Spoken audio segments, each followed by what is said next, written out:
Aujourd'hui, nous allons parler des aspects souvent sous-estimés mais pourtant essentiels dans le domaine de la communication.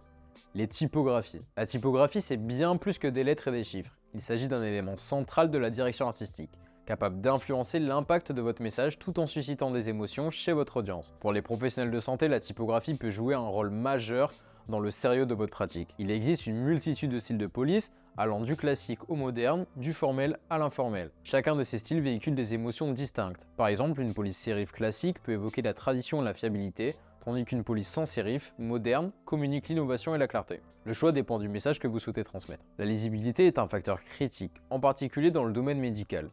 Une police difficile à lire peut entraver la compréhension de l'information, ce qui peut avoir des conséquences plus ou moins importantes. Lorsque vous choisissez une police, gardez à l'esprit la simplicité et l'accessibilité pour assurer que votre message soit compris sans effort. La cohérence est la clé d'une communication efficace. Une fois que vous avez choisi une police, il est important de l'appliquer de manière homogène sur tous vos supports de communication, qu'il s'agisse de votre site web, de vos cartes de visite ou de vos ordonnances. Cela renforcera la reconnaissance de votre identité visuelle et renforcera votre professionnalisme. Il est essentiel que la typographie choisie s'adapte facilement à une variété de supports, qu'il s'agisse de papier, d'écran d'ordinateur, de tablette ou de smartphone. Assurez-vous que la lisibilité est préservée, quel que soit le support utilisé. En résumé, le choix de votre typographie est aussi important que le choix de vos couleurs. Cela semble minime, mais il ne faut pas sous-estimer leur impact. C'est peut-être tout aussi important que votre logotype. Actuellement, connaissez-vous la typographie que vous utilisez ? Pour rester informé, n'oubliez pas de vous abonner, de partager vos questions dans les commentaires et de nous proposer des sujets qui vous intéressent.